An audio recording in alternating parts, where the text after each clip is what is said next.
good evening, good night, whatever time of day it is for you. We're more on the road with Bernard Moore the third, presented to you by More and More Sports Management. Nothing but more is what we're all about. We're here live at the JD Board Coliseum on the campus of Hines Community College in Utica, Mississippi, sitting down and attending a basketball camp, getting some good information from these young men and these young lads about the game of basketball. Basketball is my favorite sport. I like the way you move up and down the court. I know that's some of the songs that Curtis Blow used to sing back in the day. Now, some people may look at that and it's like, man, what is this dude talking about? It was a song by Curtis Blow talking about basketball, which is basketball is a unified sport that everyone enjoys playing, but we definitely got to have some fun with it. So the Olympics is going on right now, and I consider basketball as a team sport. Everybody loves to play it, but wants to play it. So if you want to have fun, join the game of basketball. Now everybody always wants to try to slam dunk on everybody. You know that's the number one thing. Everybody want to slam dunk on somebody, but I know my pastor. He's an older. I wouldn't say he's an older guy, but I remember him playing against him, and he always tell us that once they start counting slam dunks as three, then I start doing it. But they don't. So hey, everybody wants to try to break somebody's ankles and slam dunk on people, but it's all out of love and fun. Well, we got a lot to talk about today.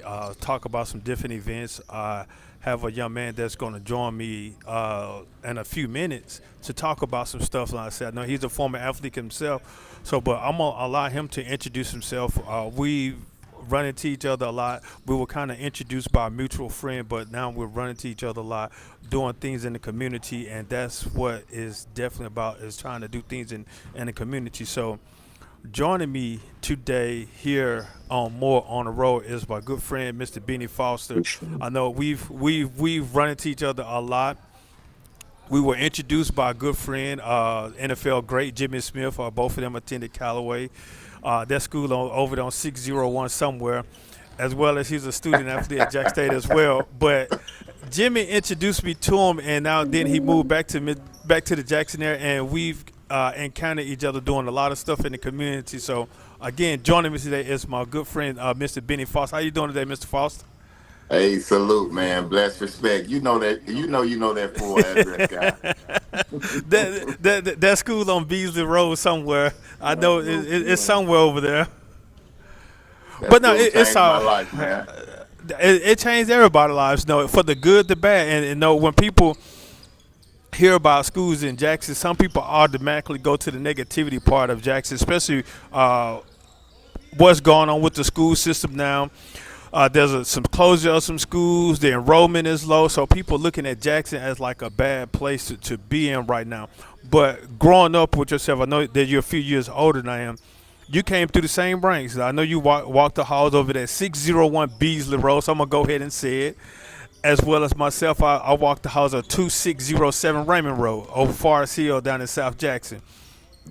Benny, first I want to say welcome back home. I know that you went to different parts of the country to learn and to help network to bring some of those different ideas and what you've done in those different areas back home to Jackson, which made you the young man who you are today.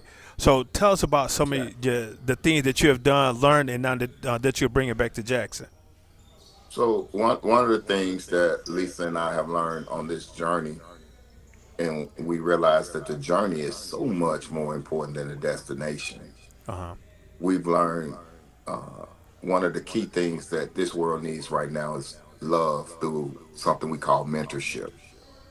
When we mention those high schools, in retrospect, I was a basketball and track athlete, student athlete. We weren't using these words so much back then. We weren't using mentorship. We weren't using student athlete. You just on the team. You on the basketball team. You on the track team. You on the football team. And as an athlete, you are always a leader, and there wasn't a lot of attention put on that as well. But you Yeah. were expected to do better, be better, carry yourself better than the average student. Not taking anything away from people that wasn't in any type of auxiliary or club, but your coaches expected you to be a role model. And so that structure, along with that mentorship, and me being able to travel, as you said, we call it the three E's: your environment, your experience, and your exposure. If you change those three things, you'll change your life. Yeah. And a lot of things that I speak on, it's not because I'm so smart, it's because I've experienced a lot. And experience, this thing called life, is the biggest teacher. And so some of the things that I learned was, first of all, to always love people, to always Yes. respect people's culture, people's customs, people's Yeah. tradition, because all of that is good when it doesn't impede progress. So it's a different thing if, we sit somebody walk in and they got on Muslim garb or whatever, I can't take an immediate offense to them thinking that we're going to be at odds, because really if we at a community meeting about what we're going to do to provide resources to our youth, that's the main thing, and I've learned to do that. I've learned that if there's a common goal and a common objective, it doesn't matter what a person has been raised in, as long as there's love in the room, as long as there's respect in the room, and as long as there's a common goal, we as a humankind can do anything. Yeah, absolutely correct. Now, I like what you stated. Now, we have a common goal is to just impact the youth, and just because I know, even like this past meeting that we were attending this past Thursday with One America, there were different. There was a diverse group of individuals there. Like I said, some come in the Muslim, I mean, in the African attire, the dashiki, and some may look at this like, oh, now here we come with this kumbaya, bumbaya stuff. But in talking and conversing, we was all going in the same direction. We're trying to make Exactly. Jackson better. We're trying to make Central Mississippi better. And like I said, a lot of individuals they judge the book by its cover instead of really getting to the meat of it, looking at it, and understanding what it is before you make your opinion about it. Now I know, like I stated, no, we have a mutual friend with the NFL great Jimmy Smith, and Mhm. we were talking. He's like, Bernard, I want to hook you up with this guy. No, classmate, teammate. No, he's doing this, he's doing that. No, now I'm be honest with you not being just like I said. Now when I first met you, you were dressing Dasiki with your beads and stuff on. I said, so this gonna be interesting. So I'm finna hear some motherland stuff right now. Again, that's me making my own perception about it. But then just conversely, he's like, hold up, this guy, we going down the same road. Now again, he may just I wear know. those because I like them.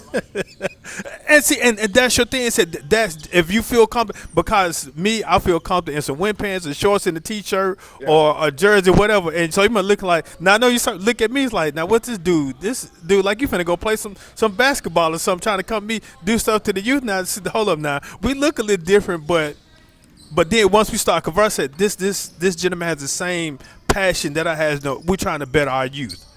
And so again, I was that way, but like I said, first impression, making it and lasting impression. So I know when I see you now and know when we talk now, I said I know we finna get some stuff done because your passion and your motivation behind what you're trying to do. So I love that about you and your wife. I know when I see you, I'm gonna see your wife. Y'all again have the same on the same road, or trying to do the same thing as make a difference in the community and the youth. Now, when you say that, we were taught, don't judge a book by its cover, but sometimes Yes, we correct. forget these statements, these phrases. I grew up with Aesop fables and reading Nancy Drew mysteries and Picos Bill and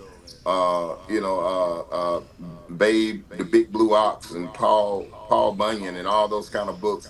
Because an interesting thing about me growing up, I actually lived my first 12 years of life in Madison, Mississippi, and I attended Rosa Scott Middle School before I attended Powell Junior High my ninth grade year.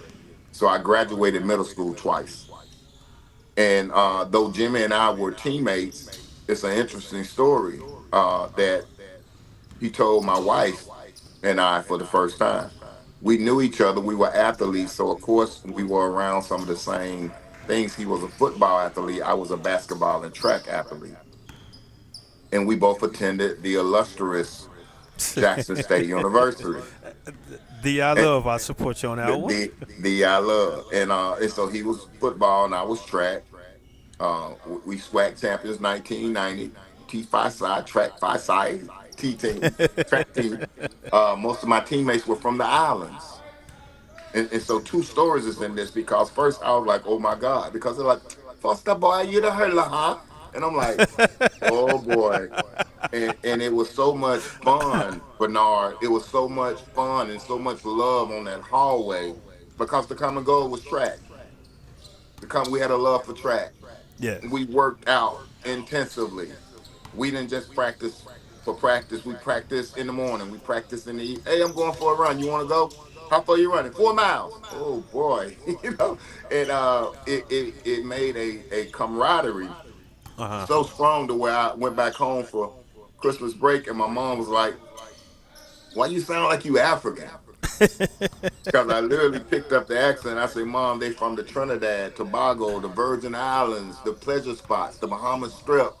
They from all these different places, and these are my teammates." And so I think because I'm around them so much, I didn't picked up their lingo, their dialect.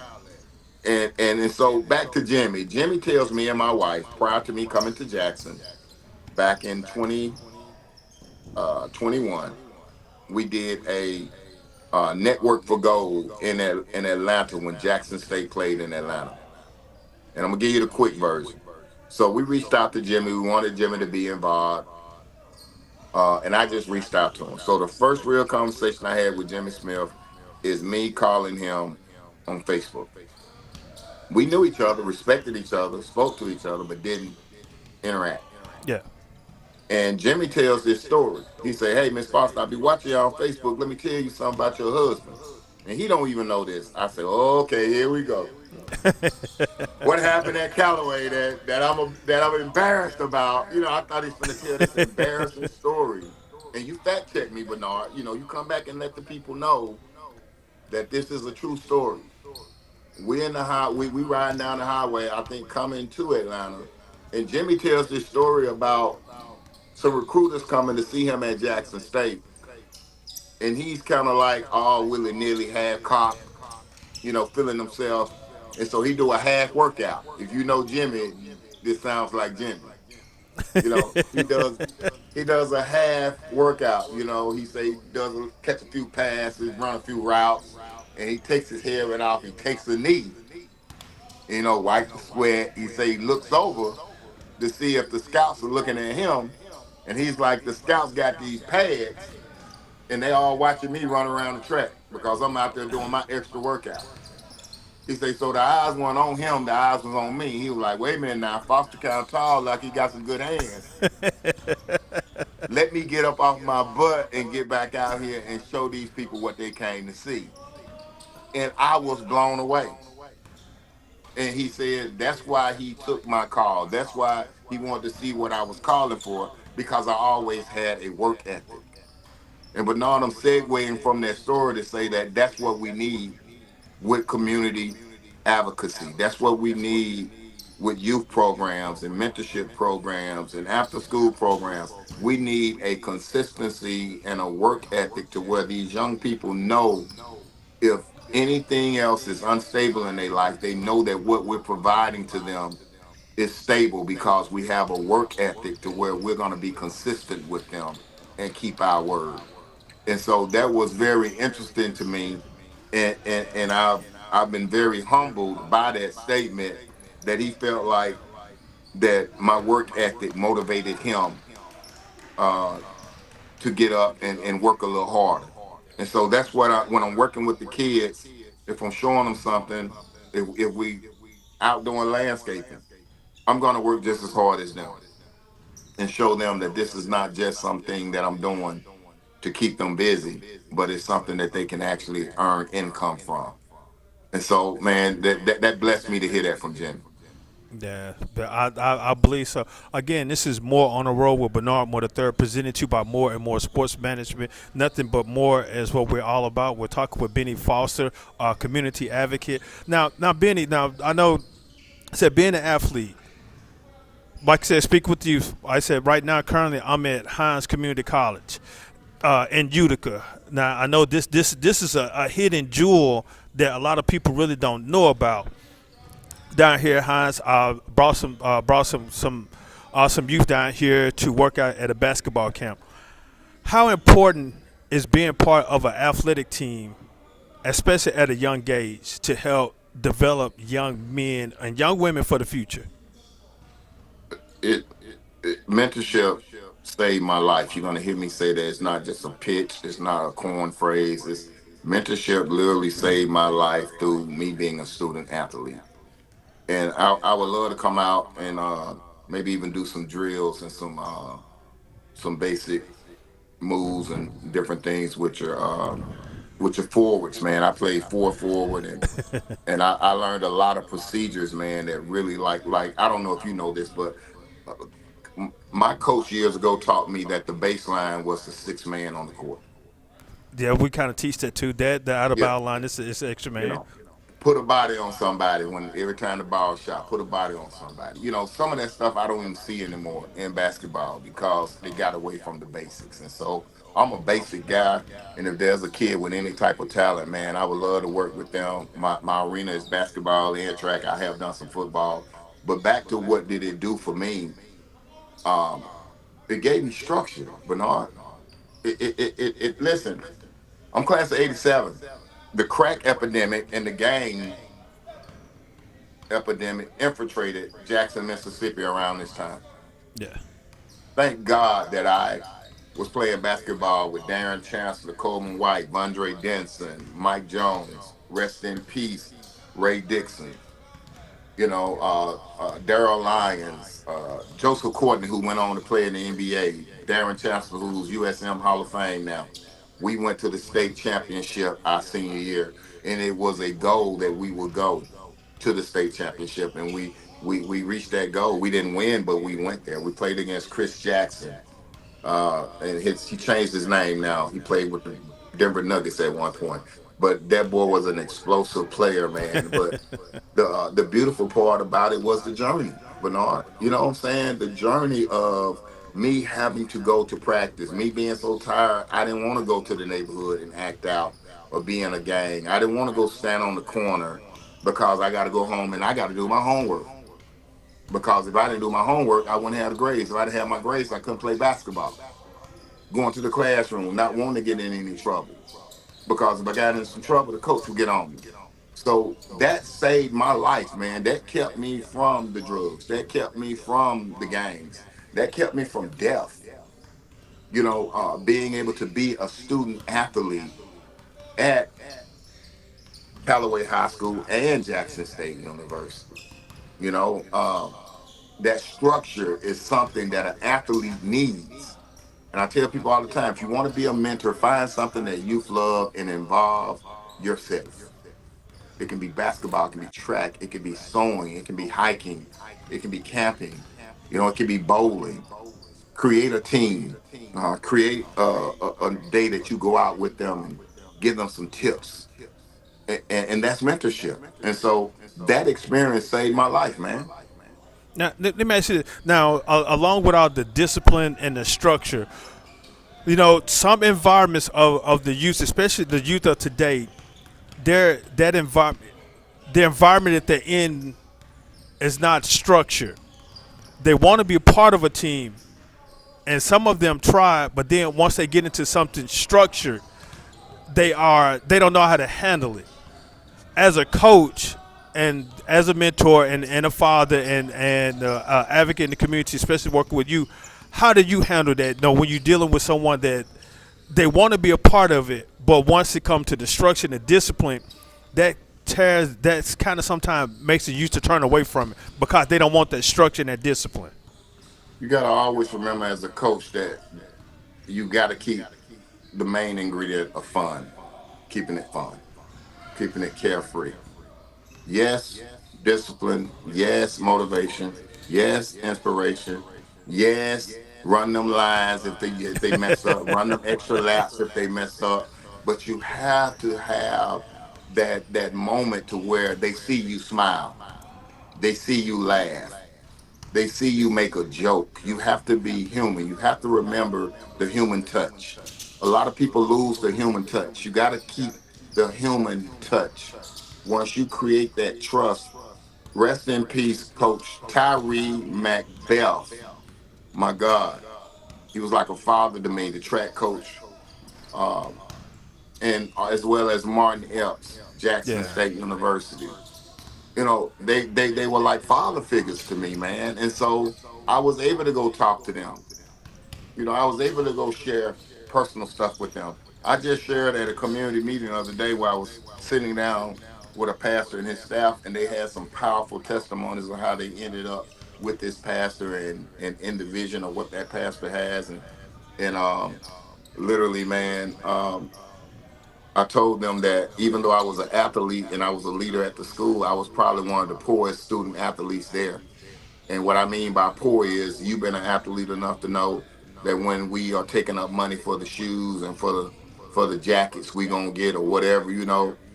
And I was always the one that literally got my money in, if not last, next to last. I was the one that had to wait and pay in installments, and it's because when I moved to Jackson, we had a terrible house fire where our house burned to the ground, and so we started over.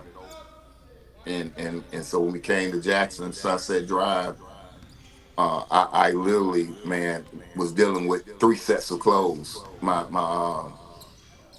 My last year in Madison before we moved, I was dealing with three pair of pants, three shirts, and I changed them on Thursday and Friday, switched them up from what I wore on Monday and Tuesday. And Now, and, so I was dealing with self esteem. I was dealing with hurt. My mom and dad had got a divorce. And when I say basketball and track did it for me, I needed that. So because my coaches were carefree, because my coaches were disciplined and structured, because they was a matter of fact about everything that they did, and they took time to explain why certain things were important, I ran to that structure. Now I did see some people run from that structure. I don't know what their story was, but my story was this is an arc of safety for me. This makes me feel like I'm a part of something.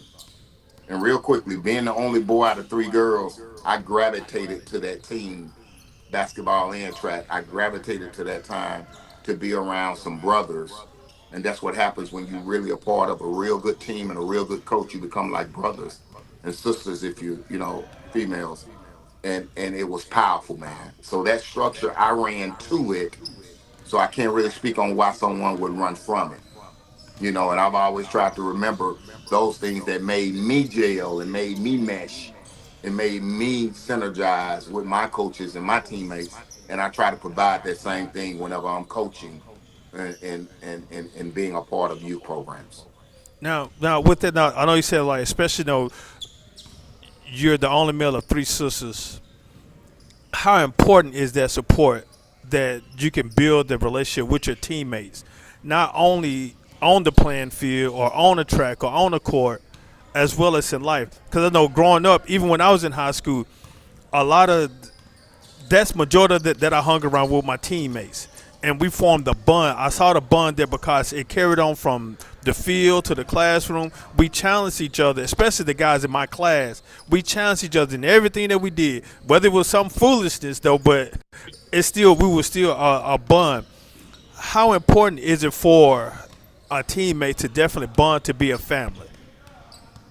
Let me go back a little bit and make an acknowledgement. So I was raised with three sisters, my mom, and I was the only boy. But I have two brothers in my dad's uh, second marriage, and then I have a stepsister from my bonus dad that had married my Okay. mom. We lost him to cancer in 2019.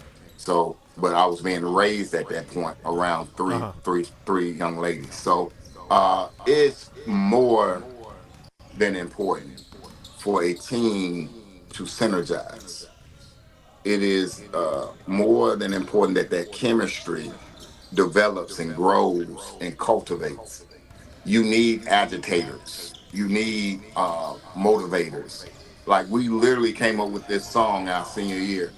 And so I do believe, and you can ask my any of my teammates. I feel like I was one of those motivational people. Whether I was on the court and you did something good, I'm up in your face like, "Good shot, bro, good shot." You know what I'm saying? And then on the bench, I was the same. On the bench, I was the same way. You know, it wasn't about whether I was in the game. You know, we came up with all these chants and all these different things. We called the Sky Force our senior year. We got jackets. I was part of all of that core that was creative and motivative, so we could gel and mesh and have a backbone of sort and be able to bounce off of each other. So that's extremely important for a team to even get together outside of the court, outside of practice. You know, to just maybe if it's just to go out and get. I can remember we having a long practice and we would hit the McDonald's on Hanging Moss and Northside. You know, shakes, fries, and apple pies. You know what I'm saying? And we would sit there and we would talk. We would talk. You know, and so I think that synergy, Bernard, is so much more important than you drilling over and over and over the kids on the court. I think you have to develop the friendship and the relationship. So when they on the court, they will synergize more and they will be more involved with the interaction and engagement that is needed on the court because of some of the things you do off the court. Again, this is a More on the Road with Bernard Moore the third, presented to you by More and More Sports Management. Nothing but more is what we're all about. I say again, we're here live at the JD Board Gymnasium on the campus of Hines Community College in Utica, Mississippi. Man, this is a beautiful campus. I know, Benny, that you talked about the piece of land that you guys work with. Actually, probably not too far from this area. Man, It's not. some people look at the country as like, man, no, it's out in the middle. Yes, it is out in the middle of nowhere, but I just like the peace and the comfort and the quietness and the subtleness of it. Especially someone just want to relax and as you can just look and walk through the trees and hopefully you don't get attacked by any live animals and stuff though. But just take a walk through the woods and stuff, man. It is nice and peaceful. But if being from the city and you deal with the environment. You got to deal with the different elements of rundown buildings, the street pavement. Now I know that the town and country water is not the best. It's coming straight from a well, some of it. But then, though, being from the city, you see all the glamorous lights and stuff. But you, the busybody. What is something that we can do in the city? Now, I'm speaking of Jackson. What is something that we can do in the city of Jackson to kind of bring that town and tradition, country, the peacefulness back to the city where it's busy, is a whole lot of stuff going on. One of the things that we are actively doing, we're taking youth out to the farms. Rock 22 Farms, Mr. James Griffin. He's a concrete guy, one of the largest concrete guys in Mississippi. Very mild mannered, uh, generous person who has allowed us to utilize his space.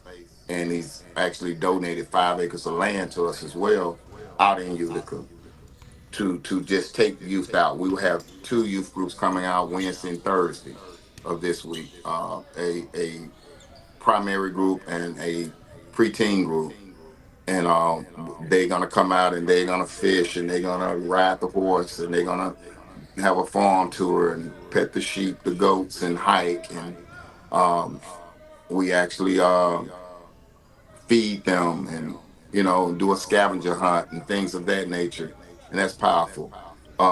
In addition to that, Lisa Foster and I have acquired a couple of plots of land inside the city, and we plan on creating a urban garden. And we want to have the ability for people to come to that garden and they can pray and meditate. They can walk through the garden. We plan on having a trail through the garden. That's part of what we're looking to design.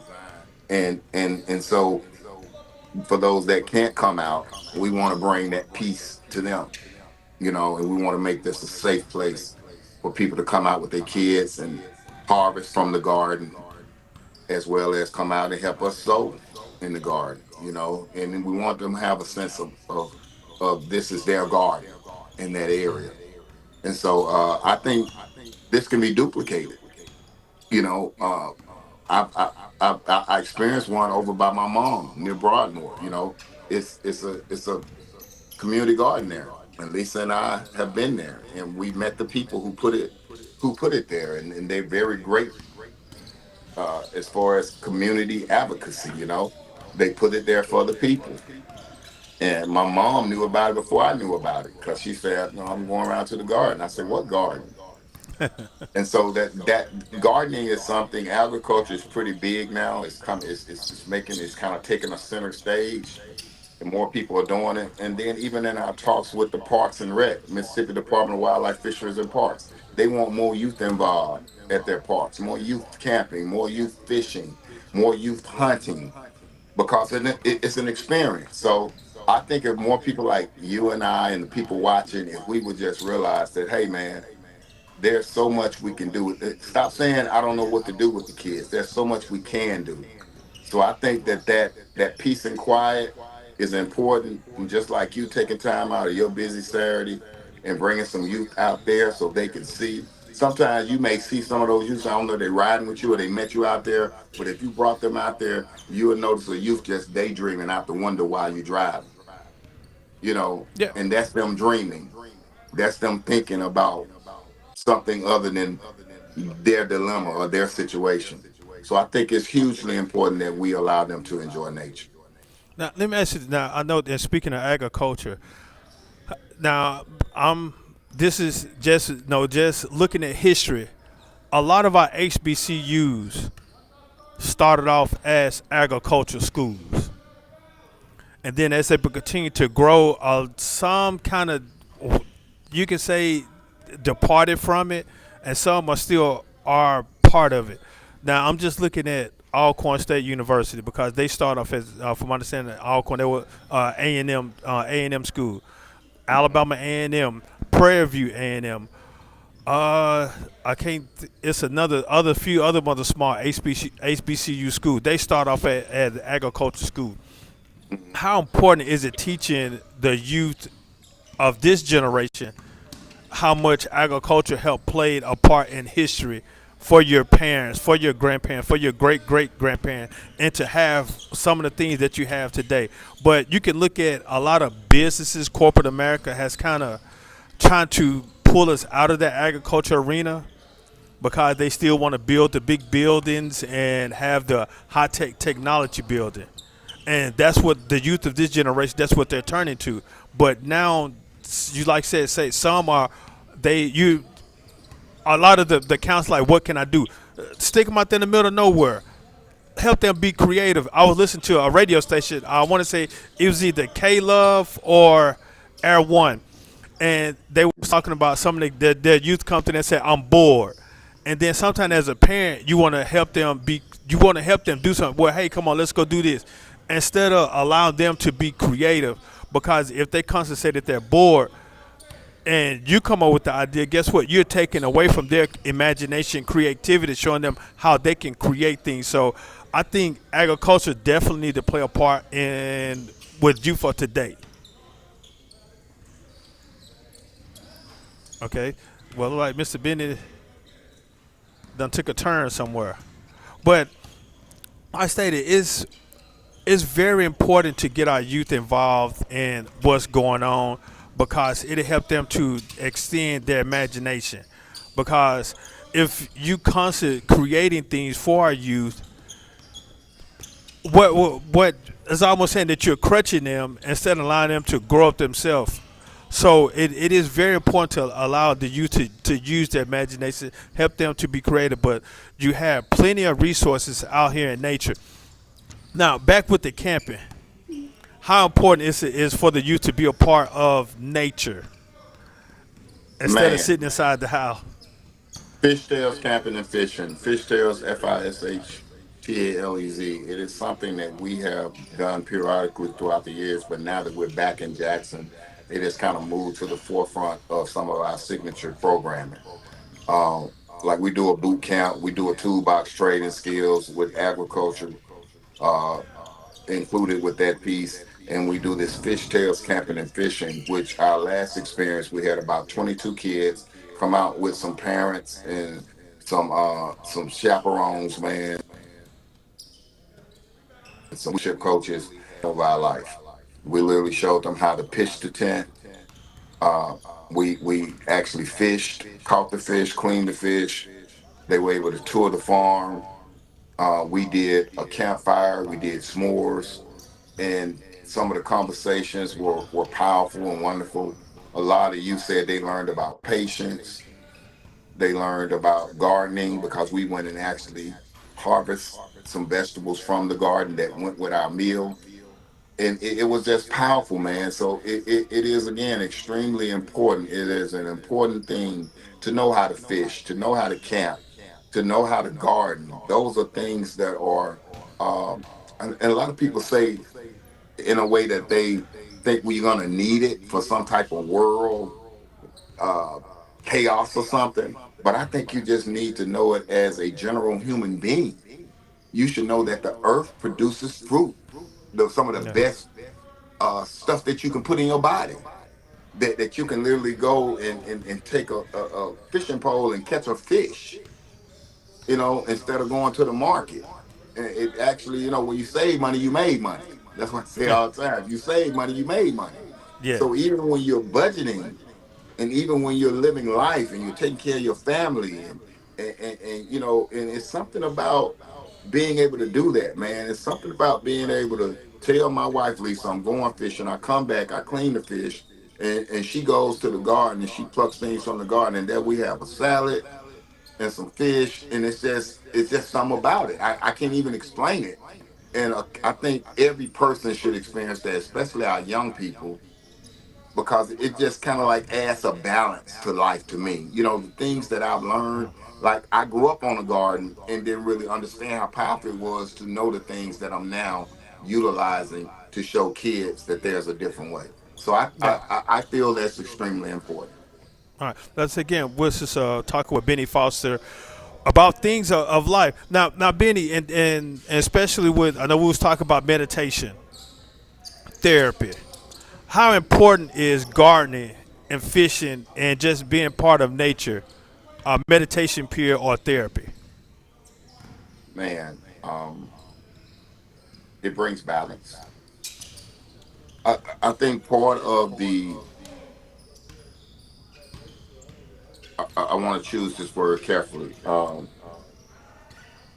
Part of our challenges in modern day society is that a lot of people are operating out of an emotional rant. I think that they have made a long term decision from a short term emotion.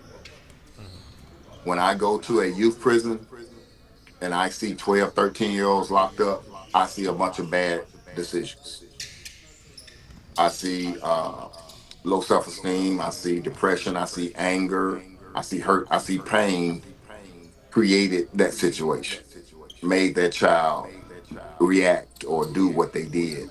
When I go to adult prison, I see a bunch of bad decisions. I see some generational turmoil, some hurt, some pain, some things that have not been addressed. And so meditation helps you pour that out. Meditation helps you go within yourself and allow God to kind of go around and kind of like pluck some things out and bring some things to your attention and have you to address them while they kind of like waiting on something to be triggered, and then they come out a different way, if I'm making sense.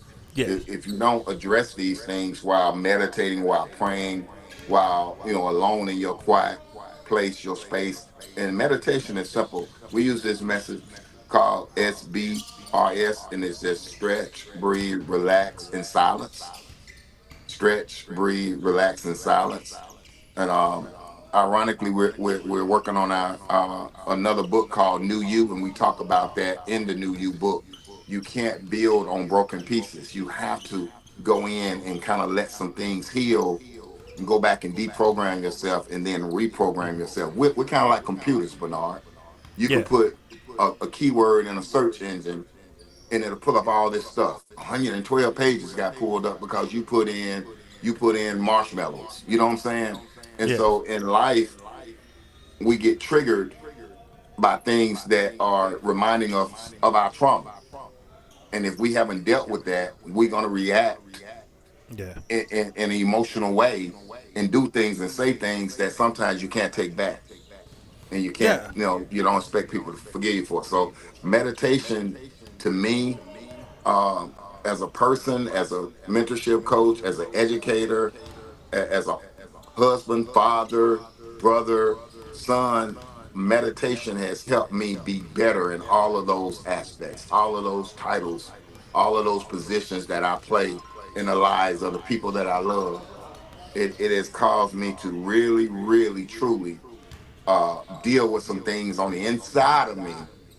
So when I am presented with that trigger, I don't react from a place of emotion, but I react from a place of peace and understanding that, hey, you know, I can't allow this to make me act out of character. All right. Now with that, some people, everybody wants peace. I know everybody doesn't like want chaos all the time, but you do have some that love drama and chaos.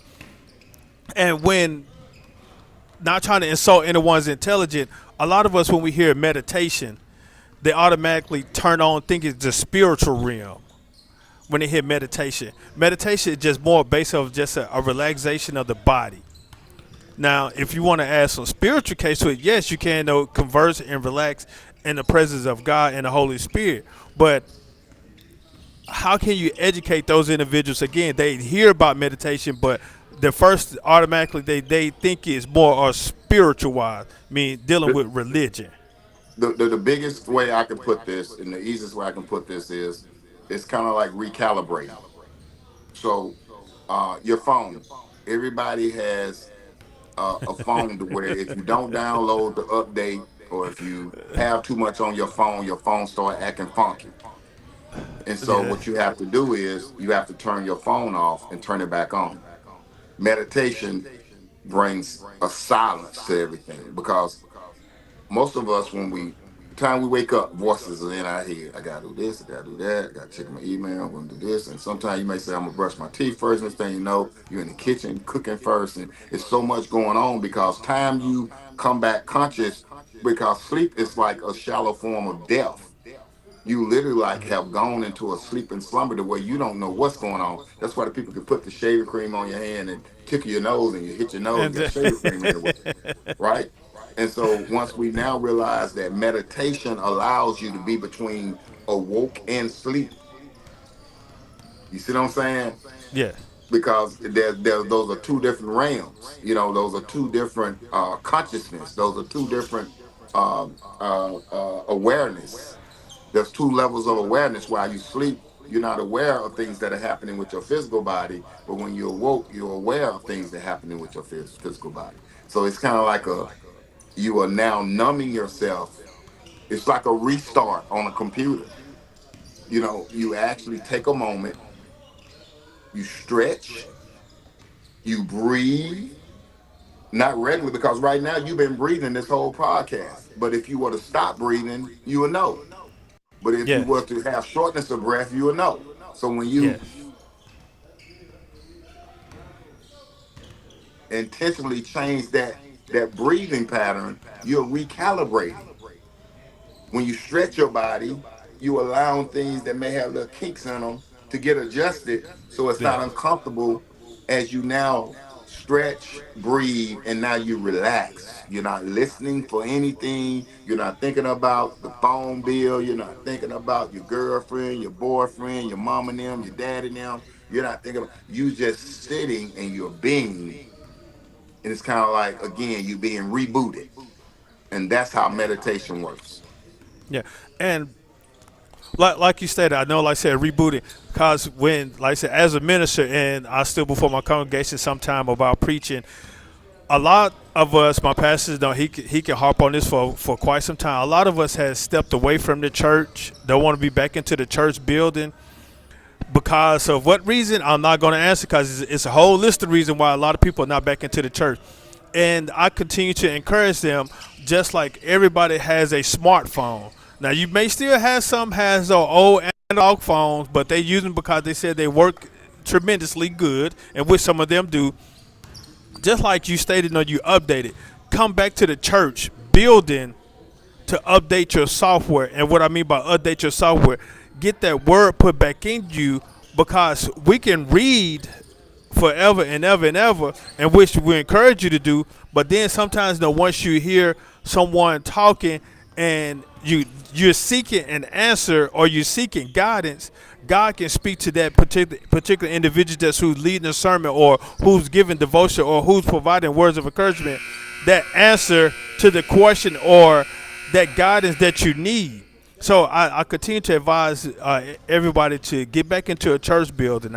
I'm not going to sit and tell you what religious belief you need to go into: Baptist, Buddhism, Hindu, Methodist, Pentecostal, none of that. But it's just still good to put yourself back into the church building, so that, like I said, so that you can get your updates and so that you can reboot yourself, because we all need, like I said, we all need to reset. So we all need to take a step back and meditate. But like I said, it is very important for us to do is to meditate, to restart ourselves, because sometimes we can take on a lot. Take on a lot and be we can be leading while bleeding, as Bishop Jake said years ago in one of his messages. Leading while bleeding. You're smiling, you're shaking hands, you're kissing babies, but on the inside you're utterly destroyed. Now, And so now, you have to take time out. yeah. But again, this is More on the Road with Bernard Moore the third, presented to you by More and More Sports Management. Again, we're here live at JD Board Coliseum here on the beautiful campus of Hines Community College in Utica, Mississippi. Now, some look at Utica as a town or country. It is peaceful. Now, I told the coaches sometimes I don't like making this drive because, like you stated, when you're driving, you can't really enjoy the scenery because you want to keep your eyes focused on the road, because you may have Bambi or Rudolph run across the street, and you want to make sure that you're focused on that. Now, making the drive, it's a headache sometimes to me personally, because, like I said, it's just driving you in the middle of nowhere. You're looking at trees, you're looking at roads. You got to keep your head on swivel. But as a passenger, like I said, it is peaceful. Like I said, you can just look out the windows and see the scenery, especially sometimes with the cloud and the trees and the clouds behind the tree. It is a nice scenery. Like driving down here today, it was like it was about to rain. You have some gray and white clouds right now, but just sitting out here is peaceful. It is peace. And so I understand why we're so busybody. We got to have our phones and stuff, all this technology stuff. Sometimes sit that stuff down and just enjoy God's nature, God's beauty, what God created, because it is Exactly. peaceful. So now I'm gonna have to hold you up on that offer of definitely coming out to the farm, because Yes, sir. sometimes definitely just want to get away to meditate and reboot. Because if you're in the city, I love my city, I love Jackson, but sometimes you just need to take a step back and just sit in peace, and so how that we can get ready to allow those. Before I make this statement, I'm gonna ask you this question: when you're out there on that farm or in the open land, are those some of the times you come up with your best ideas? Yes. And additionally, when I'm walking, um, sometimes if I'm just sitting with no TV, no radio, no phone in my hand, and a lot of times, uh, just noticing the time, noticing an individual, something that they say. Like literally, you haven't been thinking something. You go to the store, and someone on the next aisle say exactly what you was thinking about. You know what I'm saying? It's kind of like Yeah. then you listening to a podcast or something later, and somebody else says it, so that you know that's the spirit of God trying to bring that to your attention. You know, to pay a little bit more attention to that phrase, that word, that situation. And so a lot of my great ideas come while I'm fishing, while I'm walking. Um, another way that a lot of great ideas come is when I'm speaking with like-minded people. Lisa and I have some wonderful conversations to where we are literally be in the middle of working because we're business consultants. Um, that's how we pay the bills, and that's how we provide some of the youth program that we provide. besides our partners and great people that do assist and support and donate when they do, we literally will stop in the middle of a project and just have this courageous conversation, you know, about the smallest things that turn into the biggest revelation. Uh, like the other day, I asked her to join me with a live broadcast on Facebook, and she went into this: "The joy of the Lord is my strength." And I say, it's hard to be mad when you got joy. You know, it's hard to be depressed when you got joy. It's hard to be upset when you got joy. You know what I'm Yeah. saying? So that's a strength. So this happiness, this smile, you know what I'm saying? It's a strength to you when you're feeling weak, when you're feeling down. And so now it's like I laugh. I laugh when I see situations. I laugh when I see circumstances that may not be the best that they can be, because I realize that joy is my strength. And so some of the biggest revelations to me come from, yes, being on the farm, yes, fishing, hiking. I used to ride bikes.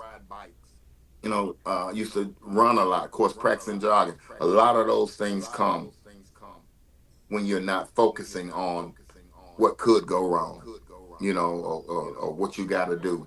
When you really just present in what you're doing, a lot of times those ideas just come to the forefront. Yeah, and Ref said now some are successful business that came from a small to be this great project. A lot of them would tell you that they were just sitting down, just meditating and thinking, and this idea happened, and they shared it, and now it's become this big thing. Hmm. How important, like you stated, it is for youth. Everybody, they can sit and say that they don't want to make money. Now everybody can sit and say they want all the money in the world. They want to make a lot of money. How is it important for youth, especially at the early teenage, to know what they want to do, to put themselves around individuals to help them grow, so they can get to a point where they want in life? I think youth just want to be supported. Um, we were told, go to school, make good grades, get a scholarship, go to college, get married, have a kid, get a good job, everything will be okay. That was one of the biggest lies they ever told us. And a lot of people are working now in areas that are not associated with the first degree they got, because they were forced to live out someone else's expectation for their Uh-huh. life. And now we have trades. We've been had trades. We had it back when we took shop, and we had home Yeah. economics, and we had Boy Yeah. Scouts, Girl Scouts, Cub Scouts. We had Parks and Rec. A lot of things that we don't have access to, and I learned a lot from those organizations. And so now we have the ability for a kid to take a paintbrush and become a painter, or to learn about plumbing, or to become a carpenter, or even a door installation, window installation, working with a company like Lowe's or some other company where have, you have the ability to make $300-400 a day. You have the ability to make so much more money even without a degree. And I'm not against school. I'm not against college, because they have changed and shaped and mold my life. But I'm saying everybody's Yeah. not cut out for school. There's a saying: you cannot judge the ability of a fish to swim to its inability to climb a tree. And we trying to tell a lot of these kids they got to climb a tree, and we need to just let them be a fish. And when we find out Yes. that they are a fish, we support them in being a fish. And I think that's that disconnect that we have right now. A lot of us know that it's been hard for us trying to do it other people's way, but yet even with our children, we try to make them do the same thing that was done to us. And I think we have to kind of like take a step back sometime and say, what is it that you really want to do? And then we get the things that they need to support them. And if they fail, so be it. At least they know that you love them enough to support them, you know? And so being able to now have that alternative education, even a junior college, It's best for some children to come there even before they even try to attend a 4 year college. And then some people have been very. Yeah. My sister went to a junior college and has been a dental assistant and worked for the same company up until this past year to when the company closed down. And she's lived a successful life as a dental assistant. And so she didn't have to go to a JSU or Alcorn Yeah. or Now, USM or Clemson or you feel what I'm saying? yeah. Now, let me ask you this. How important is it? I mean, how difficult sometimes as not saying a generation curse, but a generational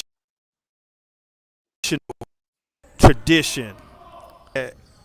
Where I was a teacher, my mom was an educator, so it's in line for me to be an educator.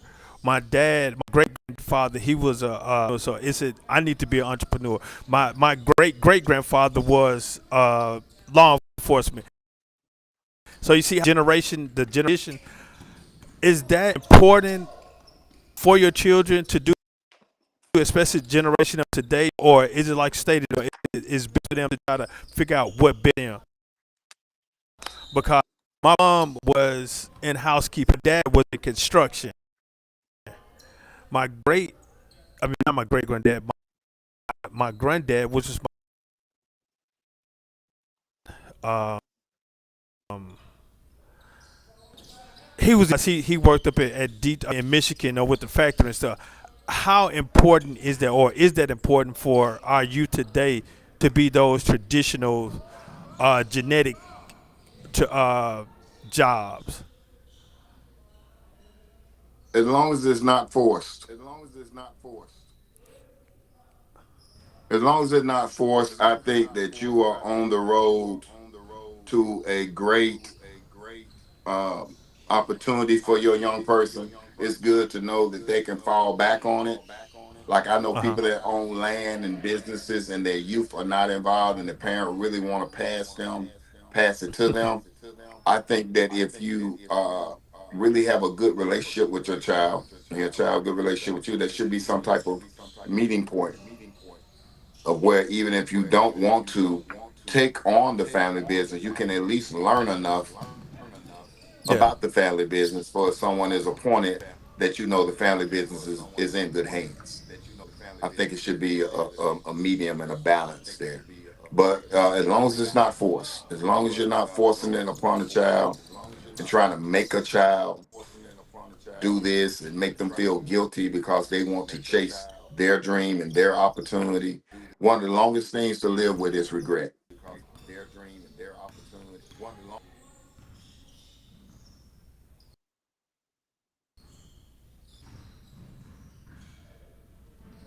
I don't know. Well, Mr. Foster, man, it's about time for go ahead and look at some basketball now. I want to talk about the stuff that we have going on that's coming up soon. Now I know that we spoke about once before um, about what we're definitely doing with the old school Hoop Fest. Now I'm calling back my former scholar athletes from Bailey, from Forest Hill, from Lanier, Provine, Callaway, that school over there on 601 Beasley Road, Jim Hill, Murrah, and Wingfield to come on out and join us at our annual Old School Hoop Fest Fit basketball game. The proceeds from this game will benefit Jackson Public School athletics. There's no admission charge to the event, but we're just asking for donations. Come on out and fellowship and support. Because Benny already said that he's gonna come on to the court. Now I want to see does he still have it. I know I'm gonna be out there hooping, representing Forest Hill. Benny says he's gonna come out there represent those charges. So I'm gonna see this, is he still gonna do it. Come on out and join July the 27th at Lanier High School. Tip off for the females is at 5 p.m. Again, there's no admission, but we are seeking donation. Come on out, have fun, and fellowship. It's a free event. It's a family fun event. So bring the kids, bring the family out. Come on, let's have some fun. Also, next coming up is Holy Patrol Hoops, Unity of Law and Religion on the court. There's a lot going on around in Jackson, and when something happens, the main individuals that they're going to call the law, and then they're gonna call on the religious to continue to pray for them. So we finna mesh and bring them together on the court. I have four professional teams that are gonna play in this game. So local professional teams, a males team and a female team. So come on now, August the 4th at Hillcrest Christian School, 4060 South Southwood Road.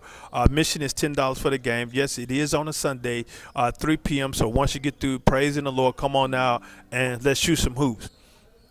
I also want to give thanks to my guys over at Talking Sports Live. Join us every Wednesday at 6 p.m. at Full Moon Barbecue in Madison, Mississippi.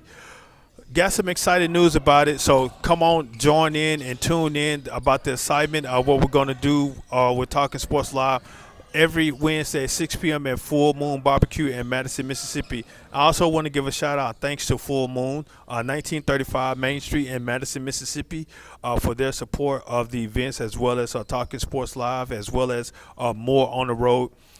Contact their catering 601-466-7713 and let them know that you heard it on More on the Road, and they'll probably will give you a discount, I think.